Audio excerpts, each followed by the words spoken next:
일억천금. 빨리 부자가 되려는 욕망은 무척 위험하다. 빨리 부자가 되려고 하는 것은 어떤 주식이나 다른 자산의 단기 가격 방향에 도박을 하는 것과 다름없기 때문에 위험하다. 같은 도박을 하는 사람은 굉장히 많은데 그 중에는 남보다 훨씬 양질의 정보를 가진 사람들이 있다.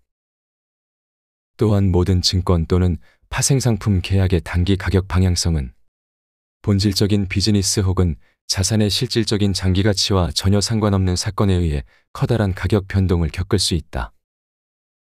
마지막으로 대출 문제도 있다. 사람들은 빠르게 부를 쌓기 위한 방법으로 종종 대출이나 채무를 사용해 작은 가격의 변동을 엄청난 이윤으로 증폭시키려고 한다. 만약 일이 잘못된다면 가격 변동은 치명적인 손실로 이어질 수도 있다.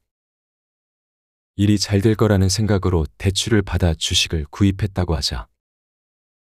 그런데 9.11처럼 끔찍한 사건이 발생해서 주식 시장이 폭락이라도 하게 되면 한 번에 쪽박을 차게 된다. 찰리는 일찍이 거액의 대출을 받아 주식 차익 거래를 했지만 나이를 먹어가며 자신을 커다란 위험에 몰아넣고 있다는 것을 깨달았다. 그래서 부채를 지는 것을 어떻게든 피하려 했다. 그리고 단기적인 주식 가격 변동이 아닌 기업의 장기적인 발전 가능성에 투자했다. 능력 범위. 무엇을 모르는지 아는 것이 천재적인 것보다 유용하다.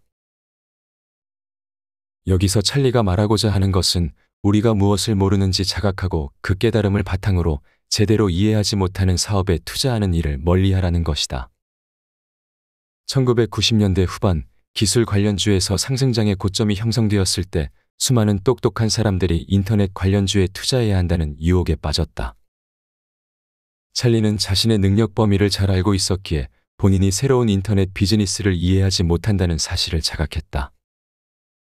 그래서 자신은 물론 버크셔 해서웨이가 인터넷 관련주에 투자하는 것을 막을 수 있었다. 많은 월스트리트 사람이 찰리가 투자 감각을 잃었다고 생각했다. 하지만 마침내 버블이 터지고 인터넷 관련주의 주가가 폭락하고 주식 가격이 떨어졌다. 많은 이가 거금을 잃고 나서야 찰리가 투자하지 않은 것이 현명한 판단이었음을 깨달았다. 바보가 되지 않는 법. 사람들은 똑똑해지려고 노력한다. 나는 그저 멍청해지지 않으려고 노력한다. 그런데 그게 사람들이 생각하는 것보다 힘들다.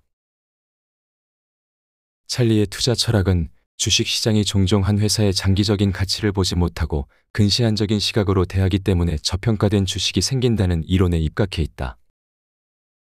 찰리는 저평가된 주식을 발견하면 그 주식을 매수해 장기간 보유하며 해당 사업의 근저에 놓인 경제적 조건이 주식 가격을 끌어올리기를 기다렸다. 찰리는 투자자가 주의해야 할 단 한 가지는 멍청한 짓을 하지 않는 것이라고 한다. 이때 멍청한 짓은 대체로 태만의 죄를 저지르는 것이다.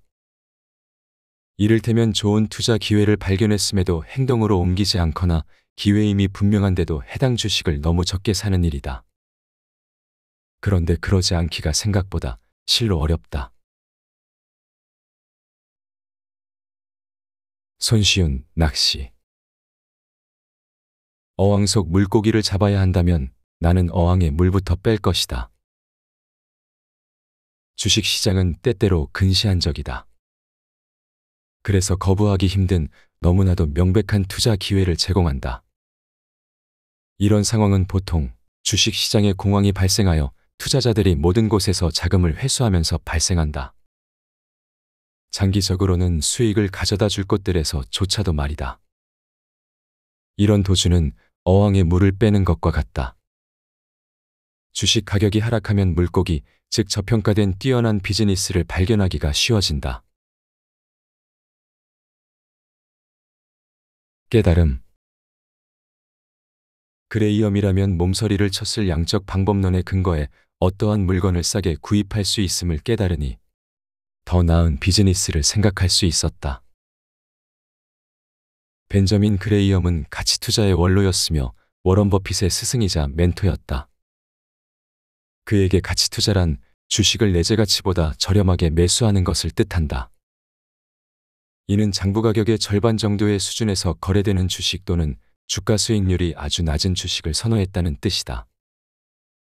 1933년부터 1965년 사이의 기간에는 누구든 그런 주식을 열심히 노력하면 찾을 수 있었다.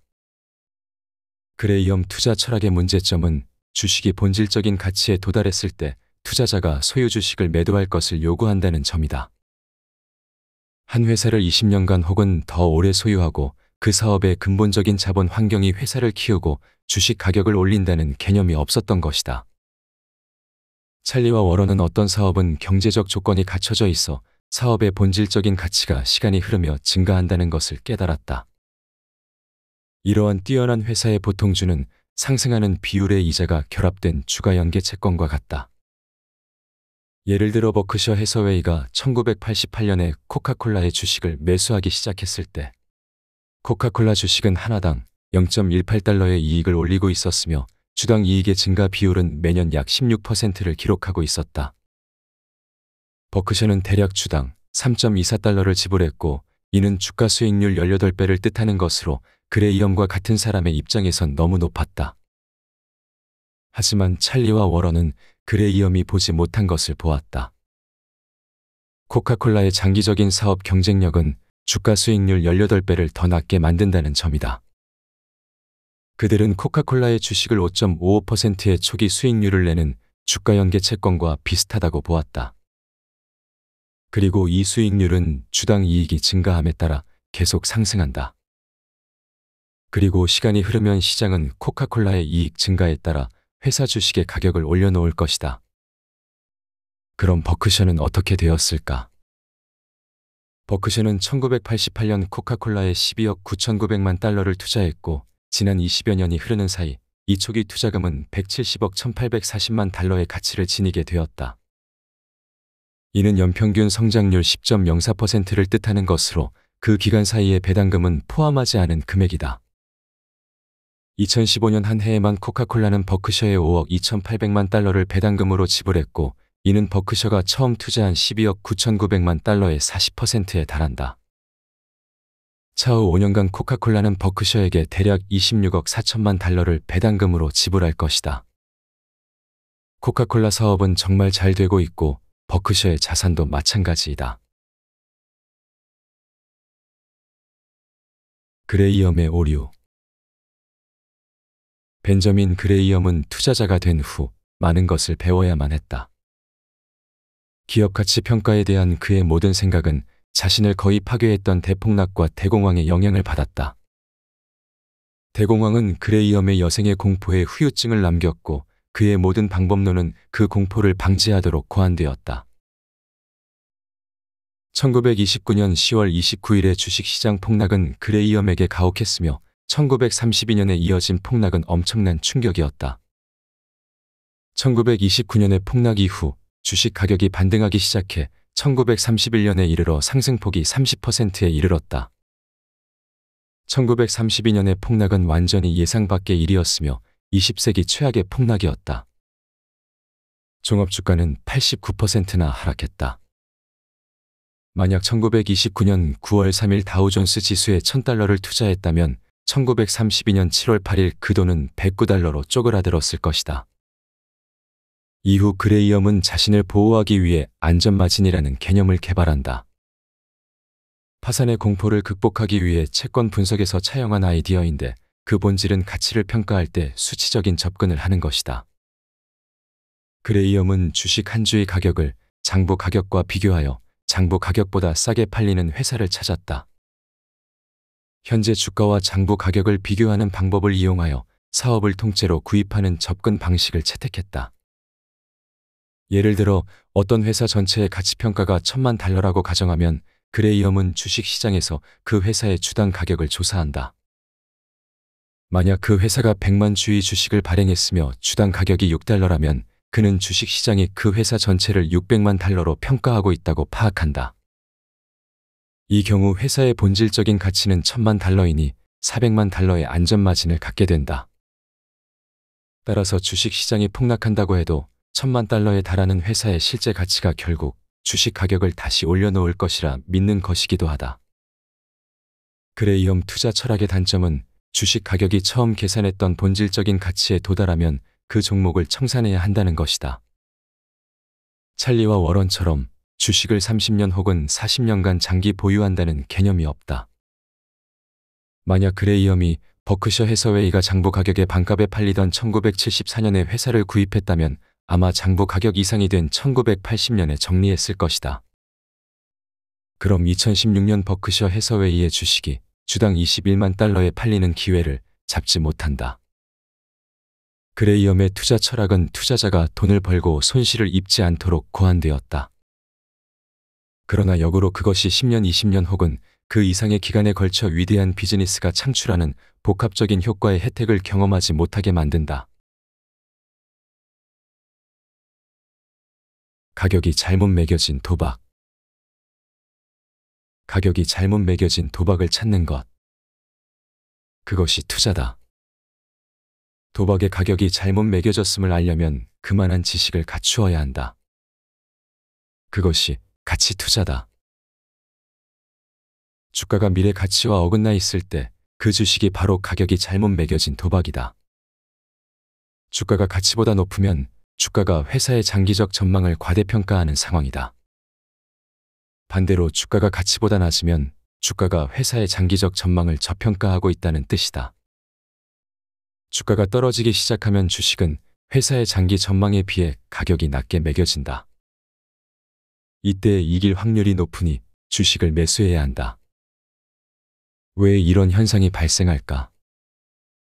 시장을 주도하는 기관 투자자의 근시안적인 본성 때문이다. 이들은 향후 6개월간 주가가 어디로 향할지에 관심을 갖는다. 찰리는 이와 달리 한 회사의 근저에 놓인 사업 조건이 향후 10년간 어느 방향으로 향하는지에 관심을 갖는다. 가격이 잘못 매겨진 도박, 즉 매수의 기회는 바로 이 차이에서 만들어진다. 성견지명. 나는 뭔가를 정확히 예측한 적이 한 번도 없다. 나는 정확한 예측으로 돈을 벌지 않는다. 그저 좋은 비즈니스에 들어가 거기에 머물 뿐이다. 찰리는 날씨, 선거 결과, 경제, 주식시장, 특히 주식시장의 미래를 잘 예측하지 못했다. 주식시장에서 어떤 일이 일어날 것이라고 경제지에서 떠드는 말을 찰리는 헛소리 취급했다. 찰리는 그저 좋은 비즈니스를 좋은 가격에 살 기회를 찾았다.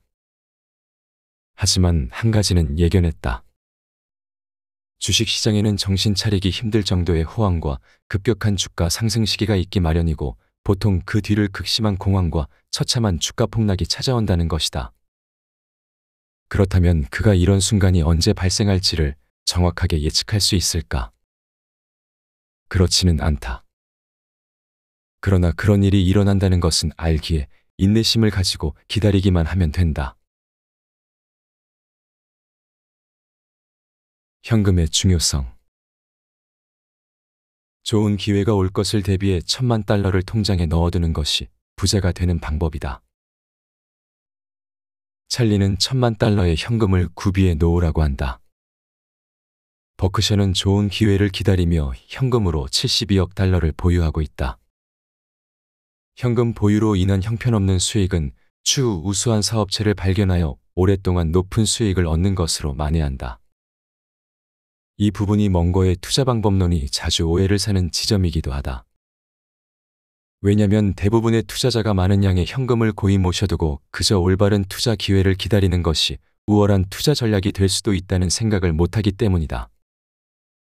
그리고 이런 방식이 막대한 부를 창출할 수 있다는 것을 상상하지 못하기 때문이다. 인내심. 내 성공의 비결은 오랜 시간 주의를 기울일 수 있다는 것이다. 투자자에게 인내심은 미덕이자 자산이다. 대부분의 사람은 인내심이 그저 일부 투자처에 영원히 머무르며 그 가치가 오르길 차분하게 기다리는 것이라 생각한다. 찰리가 보기에 인내심은 현금을 쌓아두고 훌륭한 회사의 주식 가격이 떨어지길 차분하게 기다리는 것을 포함한다. 여기에는 적절한 가격에 팔리는 훌륭한 회사를 찾을 때까지 집중력을 유지하는 것도 들어간다. 변호사나 의사가 되기 위해 필요한 집중력 유지 기술은 위대한 투자자가 되기 위해서도 똑같이 필요하다. 깔고 앉기. 투자하면 오랫동안 깔고 앉아라. 수수료를 덜 내고 브로커의 허튼 소리를 덜 듣게 된다. 또 투자가 잘 될 때 해마다 1에서 3%의 세금 혜택을 볼 수도 있다. 찰리는 무수히 매수 매도하며 시장 동향을 예측하는 것보다 경제적 조건이 좋은 사업을 매수하여 오래도록 보유하는 것이 더 낫다고 본다. 쉴 새 없이 사고 팔면 세금을 계속 내야 한다. 한 종목을 20년 동안 보유하면 세금을 딱 한 번 내면 되며 찰리는 그것이 매년 대략 1에서 3%의 세금 혜택을 보는 효과가 있다고 말한다. 3% 차이가 그리 많지 않아 보일 수 있다. 그런데 실제로 계산해 보면 생각이 달라질 것이다. 100만 달러의 투자금이 매년 4%의 수익을 내면 20년 후 219만 1123달러가 된다. 3%포인트를 더하면 100만 달러의 투자금은 20년간 7%의 수익을 내며 20년 후 386만 9684달러가 된다. 찰리는 자본 환경이 훌륭한 비즈니스의 시간은 좋은 친구일 가능성이 높고 평범한 비즈니스에는 시간이 저주일 가능성이 높음을 안다. 큰 베팅의 순간. 좋은 투자 아이디어는 드물다는 것을 기억하라. 이길 확률이 정말 높다면 크게 베팅하라. 코앞에 굉장히 좋은 투자처가 있어도 대부분의 투자자는 소액만 찔끔찔끔 투자한다. 그래서는 큰 돈을 벌 수 없다. 그럼 언제가 기회일까? 찰리는 거시경제학적 사건으로 주가가 폭락할 때 가능한 많이 매수한다. 기억하자. 찰리의 세계에서는 장기적인 성장 동력을 가진 회사에 투자하면 주가가 떨어질수록 더 큰 기회가 열린다. 찰리는 그럴 때 크게 베팅하라고 말하는 것이다. 에비타. 에비타라는 단어를 보면 개소리 이익으로 바꿔서 읽어라. 에비타는 이자, 세금, 감가상각비, 무형자산상각비 차감 전 이익을 뜻하는 말이다. 찰리는 이자, 감가상각비 그리고 세금을 반드시 지불해야만 하는 매우 실질적인 경비라 생각한다. 이자와 세금은 반드시 해당 연도에 지불해야만 하고 감가상각비는 차후에 지불해야만 하는 비용이다. 예를 들어 공장과 장비가 결국 교체가 필요할 경우 들어가는 비용이 감가상각비이다. 이 교체에 들어가는 비용은 자본 손실이다. 그리고 자본 손실은 다른 부분이 모두 뛰어나 보이는 비즈니스를 망칠 수도 있다. 찰리가 보기에 회사의 이익을 파악하기 위해 에비타를 사용하면 회사의 경영 실태를 잘못 파악할 수 있다. 과신. 똑똑한 사람도 자신을 과신하면 자기 전문 영역에서 재앙적인 사고를 칠 수 있다. 여기서 재앙적인 사고는 저명한 월가의 채권 중개인 존 메리웨더가 1990년대 후반에 설립한 헤지펀드 롱텀 캐피털 매니지먼트의 붕괴이다. 메리웨더는 월가와 학계에서 가장 똑똑한 사람들을 모았는데 여기에는 수학과 경제학 박사는 물론이고 노벨상 수상자도 포함되어 있었다. 이 천재들이 어마어마한 레버리지를 이용해 채권과 파생상품에 투자하는 전략을 수립했고 잘만 되면 투자한 파트너들에게 엄청난 수익을 안겨줄 터였다. 문제는 이 전략의 잠재적 손실이 재앙적이라는 것이었다. 메리웨더는 채권 스프레드를 이용한 매매 전략이 안전장치가 될 수 있다고 생각했다. 1월과 3월에 거래되는 2년 만기 국채 수익률 스프레드와 같이 매우 유사한 채권 간의 과거 스프레드를 측정하는 전략이었다. 만약 1월과 3월 국채의 스프레드가 과거 평균에 비해 많이 감소하거나 증가하면 롱텀 캐피탈 매니지먼트는 미래의 어떤 시점에 스프레드가 결국은 제자리를 찾으리라 믿고 가격이 떨어진 것을 사고 오른 것을 팔았다. 본질적으로 같은 채권이니 그리 틀린 생각은 아니었다. 롱텀 캐피탈 매니지먼트의 거래당 수익률은 보통 1% 혹은 그 아래였다. 그리 많은 이익 같지 않겠지만 롱텀 캐피탈 매니지먼트가 운용하던 1240억 달러의 1%는 12억 4천만 달러에 달한다. 이를 매년 몇 차례 반복하면 47억 달러의 투자 자본 대비 엄청난 수익률을 기록하게 된다. 2년차에 메리웨더는 43%, 그 다음 해에는 41%의 수익을 올렸다. 모든 일이 잘 풀리는 듯했다. 1998년 러시아가 국내 채권에 대해 디폴트를 선언하고 루블화를 평가절하하며 해외 채권에 대해 모라토리엄을 선언하여 세상을 놀라게 만들기 전까지는 말이다. 이로 인해 채권 시장은 공황에 빠졌고 롱텀 캐피탈 매니지먼트의 스프레드 모두가 잘못된 방향으로 흘러가면서 막대한 손실을 초래했다. 그러자 롱텀 캐피탈 매니지먼트에 총 1200억 달러의 금액을 대출해준 은행들은 더 많은 담보 또는 대출의 상환을 요구했지만 어느 것도 이루어지지 않았다. 말 그대로 하룻밤 사이에 롱텀 캐피탈 매니지먼트가 파산한 것이다. 뉴욕 연방준비은행은 롱텀 캐피탈 매니지먼트를 관리하기 위해 몇 개의 월스트리트 은행을 조직했고 투자자는 돈의 대부분을 잃었다. 이 일에서 찰리가 뽑아낸 교훈은 무척 똑똑한 사람과 막대한 레버리지가 만나면 종종 비극으로 끝난다는 것이다. 내가 좀 더 추가하자면 멍청한 사람과 막대한 레버리지 역시 보통 재앙으로 끝난다. 기다림. 기다림이야말로 투자자를 돕는다. 그러나 많은 사람이 기다림을 견디지 못한다. 17세기 프랑스의 수학자 블레즈 파스칼은 모든 인류의 문제는 사람이 방 안에 홀로 조용히 앉아 있지 못하는 것에서 비롯된다라고 말했다. 찰리도 동의한다. 견고한 비교 우위가 있는 훌륭한 회사가 좋은 가격에 팔리기를 기다려야 한다. 그리고 찰리가 말하는 좋은 기다림은 한두 달을 말하는 것이 아니다. 좋은 투자를 위해서는 수년의 시간이 필요할 수도 있다. 워런은 1960년대 후반 주식시장을 빠져나간 뒤 다시 주식 매수에 흥미를 느끼기까지 5년을 기다렸다. 1990년대 후반 인터넷 버블 시기에 찰리와 워런은 주식시장에서 살만한 주식 찾기를 포기했고 2003년이 되어서야 찾기 시작했다. 하지만 대부분의 투자자에게 기다림은 쉽지 않다. 그리고 이는 뮤추얼 펀드와 헤지펀드 매니저에게도 똑같이 적용된다. 그들은 분기별 성과에 쫓기기 때문에 좋은 주식을 탐색하며 몇 년을 기다린다는 선택지는 없는 것이나 마찬가지이다. 투자할 종목을 찾으며 기다리는 것 이외에 일도 있다. 주식을 매수하고 나면 그 회사의 비즈니스 모델이 회사를 키우고 주식 가격을 높이기를 기다려야만 한다. 찰리와 워런이 투자 종목을 영원히 보유할 생각이라고 말했을 때 그 말은 진심이었다. 월가의 그 누가 이런 선언을 할 수 있을까? 이것이 찰리와 워런이 누군가 자신의 투자 스타일을 따라할 것을 전혀 걱정하지 않는 이유이다. 그들만큼 기다릴 인내심이나 규율을 가진 기관이나 개인은 없기 때문이다. 지속되는 문제. 정말 드문 아주 희귀한 예외가 끝날 줄 모르는 불행의 바다보다 훨씬 견디기 쉽다. 여기서 찰리가 다루는 것은 훌륭한 회사와 평범한 회사의 차이이다. 여기서 훌륭한 회사는 20년간 커다란 문제를 몇 번 겪는 회사이고 평범한 회사는 매년 여러 문제가 꼬리에 꼬리를 물고 이어지는 회사이다. 훌륭한 회사의 완벽한 예는 코카콜라이다.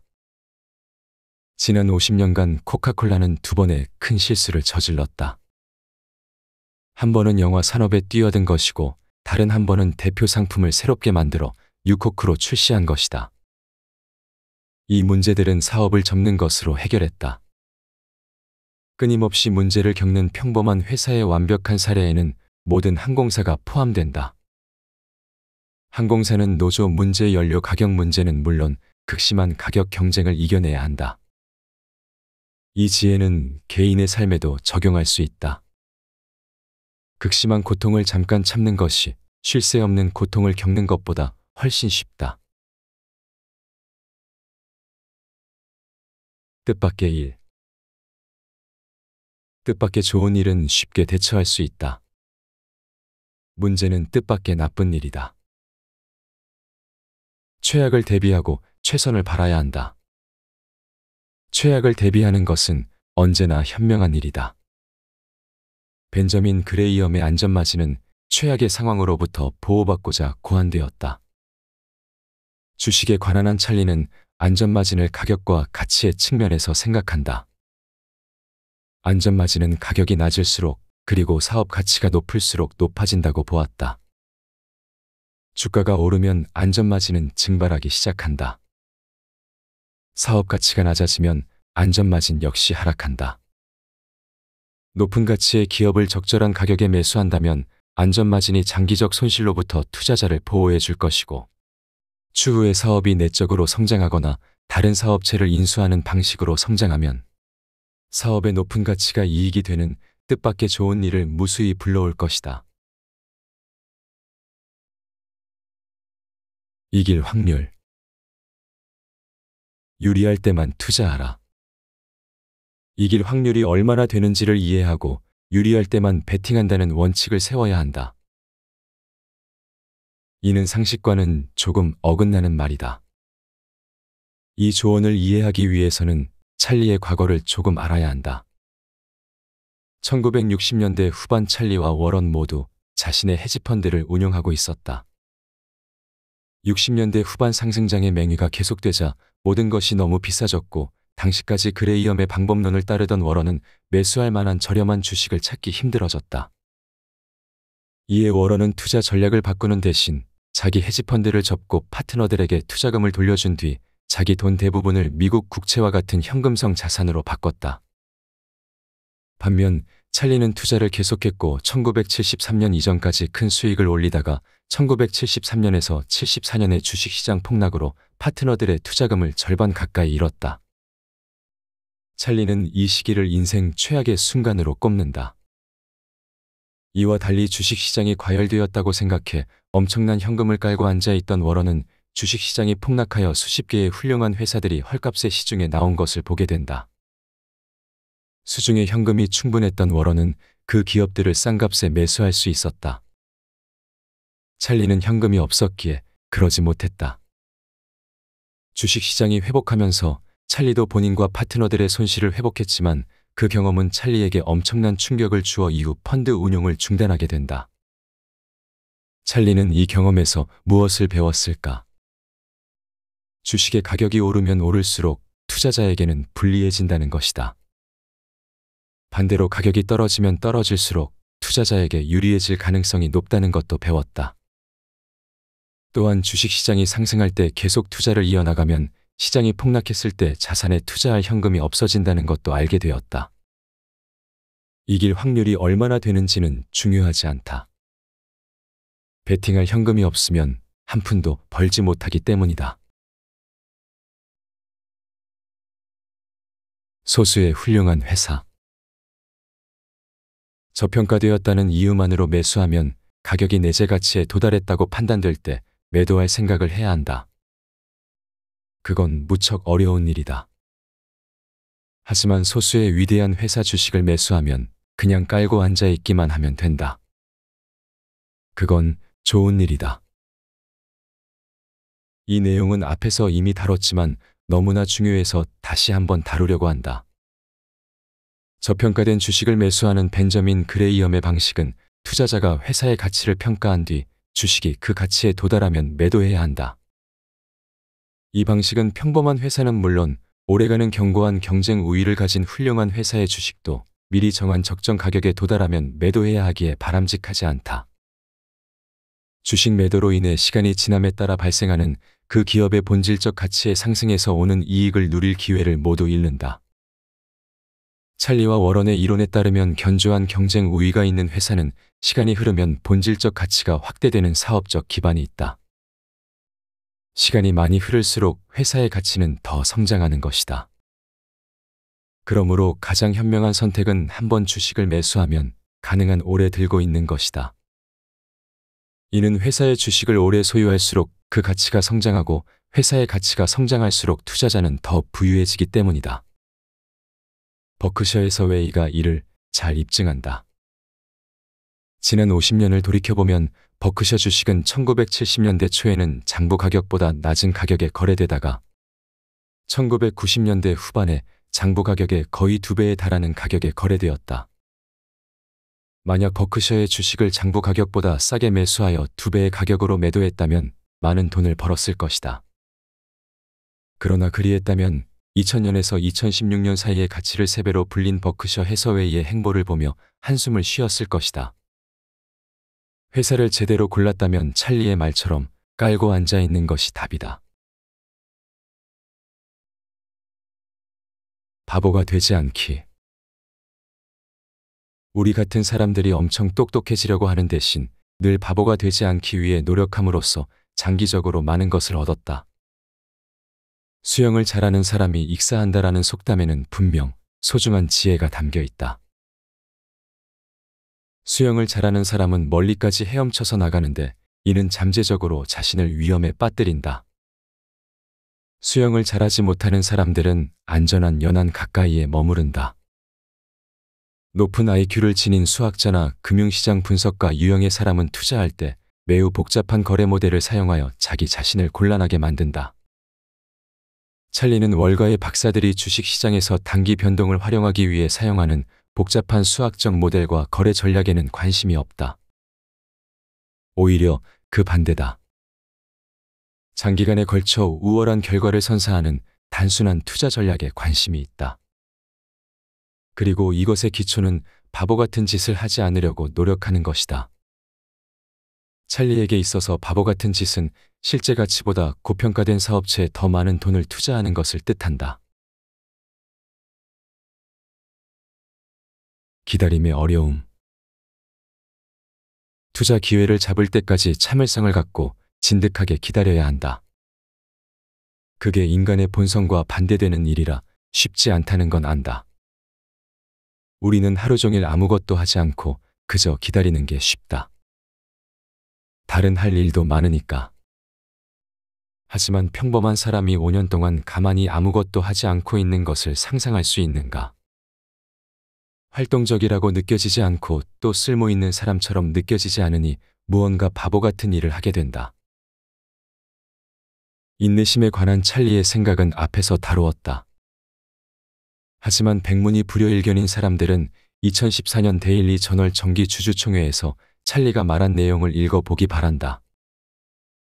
엄청난 부를 창출하는 찰리 공식의 마지막 미스터리 중 하나를 설명하기 때문이다. 그리고 버크셔 해서웨이의 정기 주주총회에 참석하는 4만 명 중 이 공식을 실제로 이해하고 실천에 옮기는 사람은 10명 남짓이다. 그래서 찰리 말의 뉘앙스를 상세히 파헤쳐 보겠다. 이 책에서 하나만 배워야 한다면 인내심의 중요성이기 때문이다. 대부분의 투자자는 조급하고 그래서 대부분 투자를 시작하자마자 실패한다.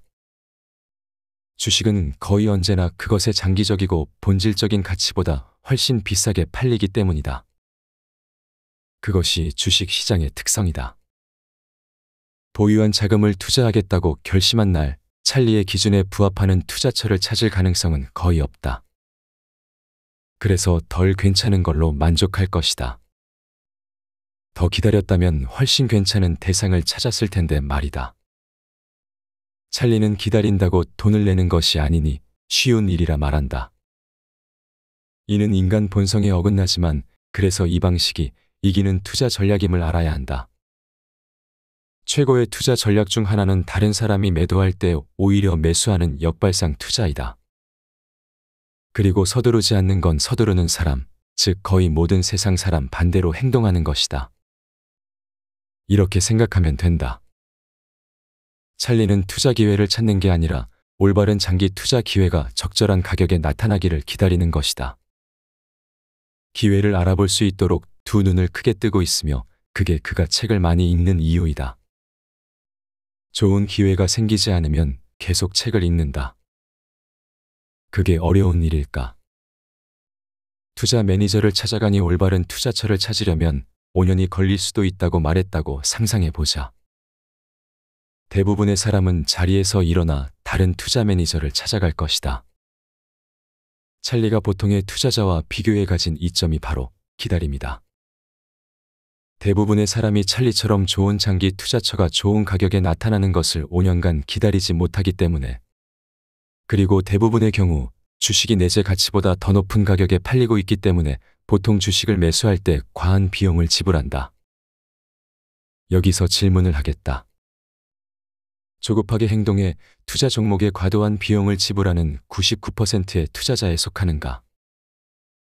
아니면 필요하다면 적절한 가격에 매수할 수 있는 올바른 장기 투자 기회를 위해 5년을 기다릴 수 있는 인내심을 가진 찰리의 1% 클럽에 속하는가?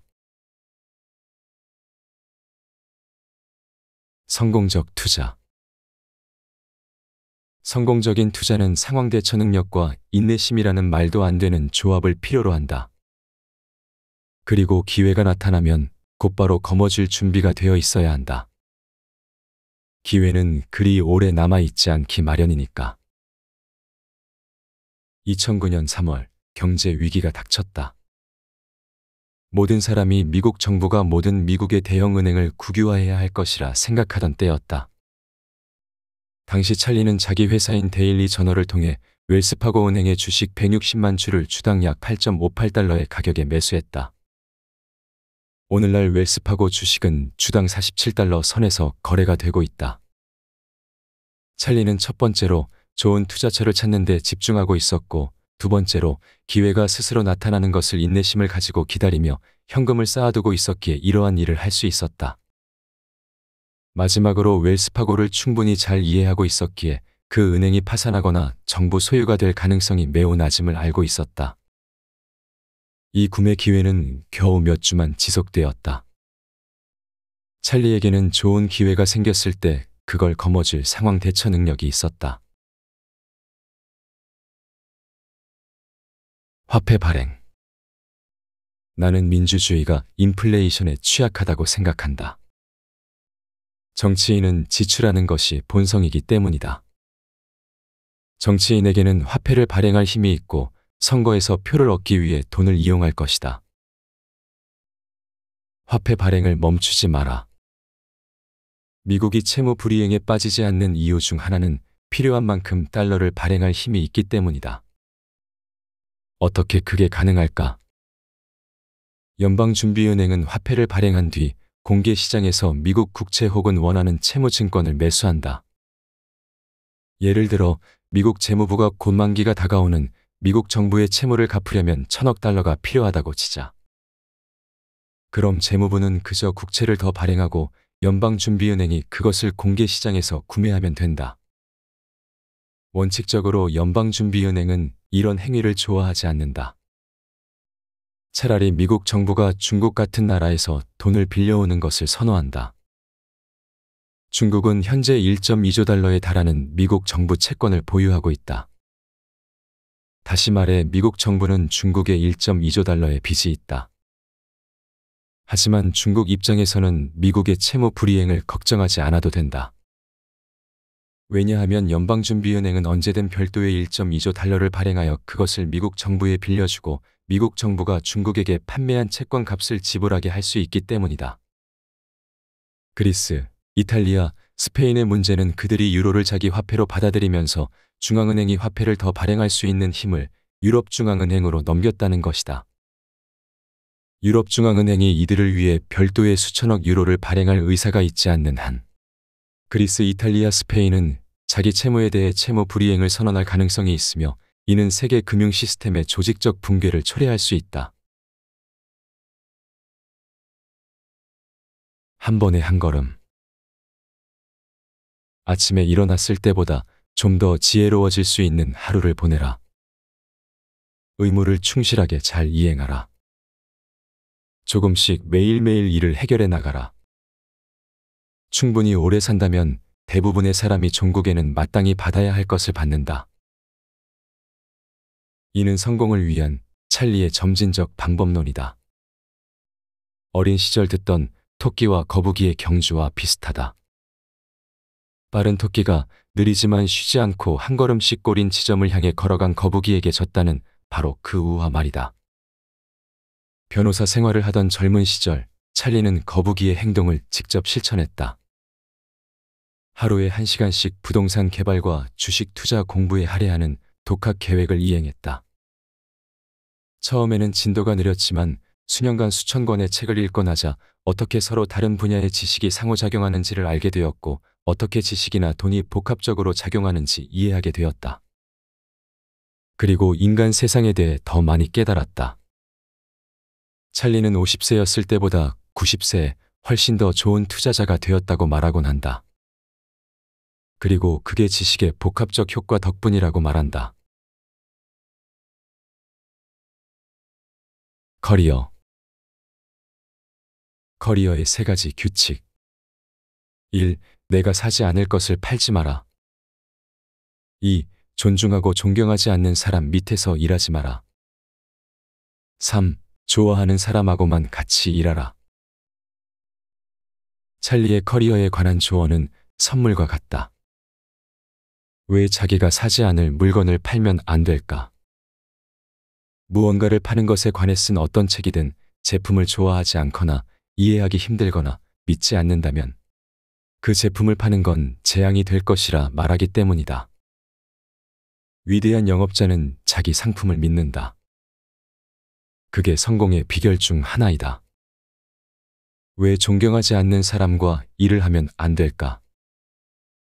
그가 가르쳐 줄 것이 없고 지성과 삶이 나아가도록 돕지 못하기 때문이다. 왜 좋아하지 않는 사람과 같이 일하면 안 될까? 일은 삶이고 부유한 삶의 척도 중 하나는 자기 일을 좋아하고 함께 시간을 보내는 사람을 좋아하는 것이기 때문이다. 일터에서 일하면서 비참함을 느낀다면 아무리 많은 돈을 벌어도 그건 너무나 안타까운 삶이다. 실수하기. 실수 없이 좋은 삶을 사는 건 불가능하다. 삶의 비결 중 하나는 실수를 감당하는 능력을 갖추는 것이다. 현실 부정을 고치지 못하면 망가지기 쉽다. 실수해도 괜찮다는 말을 들으면 위로가 된다. 찰리는 호황에 너무 오래 올라타 있다가 1973년에서 74년의 폭락으로 박살나봤기에 오늘날 더 좋은 투자자가 될 수 있었다.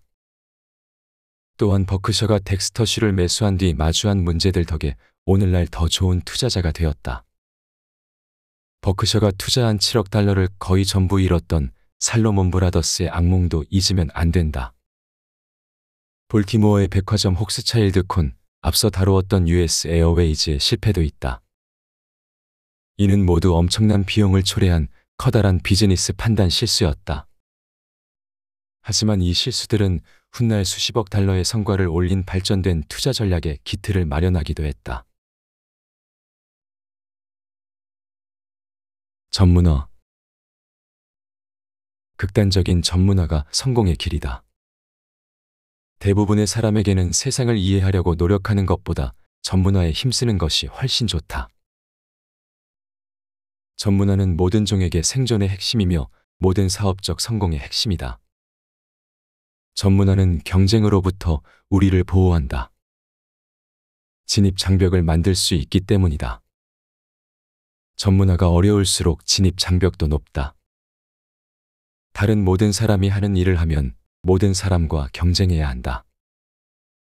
하지만 전문성을 기르고 강화하면 대중과 차별화된다. 포르쉐를 저렴한 동네 정비소에 맡기는가? 아니다. 전문적으로 포르쉐를 다루는 정비소에 차를 맡긴다. 포르쉐 전문점은 다른 일반 정비소 공임의 2배를 청구하지만 전문가라는 이유로 그 가격이 정당화된다. 그리고 이는 의학 법학은 물론 배관공사와 목수일 등에서도 그대로 적용된다. 큰돈을 버는 건 전문가이다. 나머지는 그렇지 못한다. 검소함. 인플레이션을 극복하는 좋은 방법은 어리석은 욕망을 줄이는 것이다. 필요한 물질적 재화의 양을 줄이면 어리석은 욕망이 줄어든다. 찰리와 워런은 삶의 대부분을 상위 중산층의 주택에 살며 오래된 차를 몰고 다녔다.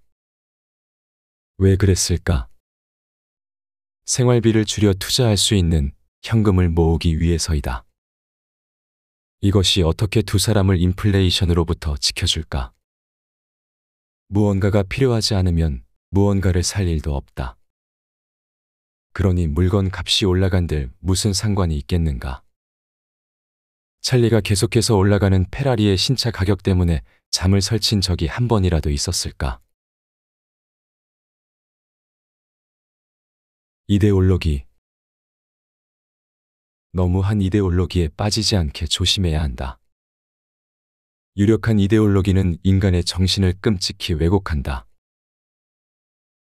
찰리는 청년들이 이데올로기의 영향을 쉽게 받고 종종 그 이외의 것은 생각하지 못하거나 상대방 주장의 다양한 측면을 보지 못할 정도로 사로잡힌다고 믿는다. 열정이 이성적 사고 과정을 마비시키는 것이다. 투자자의 관점으로 봤을 때 워런이 자기 습관과 이데올로기의 사슬을 끊고 그레이엄의 투자 방법론으로부터 벗어날 수 있었던 것은 순전히 찰리의 도움 덕이었다. 워런은 적당한 가격에 위대한 회사에 투자하고 그렇게 매수한 주식을 오래 보유하기 시작했다. 나이든 사람도 열정적인 청년처럼 이데올로기에 젖어 더 나은 방법을 보지 못할 수 있다. 찰리 먼거 같은 사람을 친구이자 비즈니스 파트너로 두는 것이 좋은 이유이다. 독서. 나는 지금껏 끊임없이 독서를 하지 않는 현명한 사람은 본 적이 없다. 단 한 명도 워런이 얼마나 책을 읽는지 알면 깜짝 놀랄 것이다. 내가 얼마나 읽는지 알아도 마찬가지고 우리 애들은 나를 발 딸린 책이라고 놀린다. 찰리는 언제나 열렬한 독서광이었다. 어린 시절 오마하 시내의 공공 도서관에서 살다시피 했고 그곳에서 책더미를 탐험하며 과거와 현재의 지성들을 만났다. 그리고 8살 무렵 토머스 제퍼슨과 벤저민 프랭클린은 찰리의 머리맡 선반에 영구적인 자리를 얻었다. 찰리를 남보다 앞서게 만든 것은 바로 독서이다. 학습 기계. 똑똑하지도 않고 가끔은 근면하지도 않은 사람이 성공하는 것을 자주 봤다. 하지만 이런 사람은 학습 기계다. 그는 잠자리에 들 때면 그날 아침보다 조금 더 현명한 사람이 되어 있다. 갈 길이 먼 사람에게 이는 큰 도움이 된다. 끊임없이 배우고 또 끊임없이 스스로를 향상시키는 것은 매우 중요하다. 지능을 쌓는다고 생각해보자. 노력을 더 할수록 지성이 더 풍부해질 것이다. 그리고 투자의 특이한 점 중 하나는 나이를 더 먹고 더 많은 것을 배울수록 더 훌륭한 투자자가 된다는 것이다. 투자 분야는 독특하다. 찰리가 외과 의사였다면 수술대에서 15시간을 버틸 수 있는 체력이 부족한 시기가 언젠가는 찾아올 것이다. 벽돌을 쌓는 직업에 종사했어도 마찬가지이다.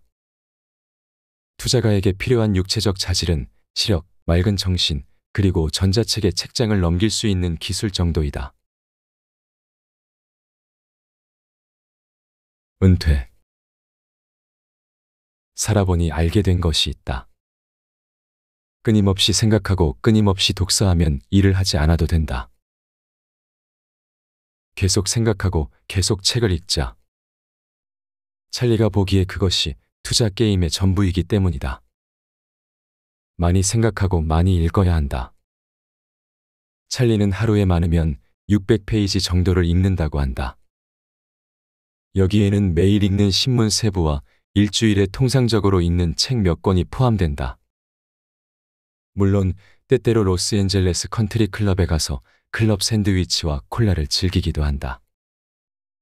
찰리는 열심히 책을 읽으면서도 여유를 즐길 줄 아는 사람이다.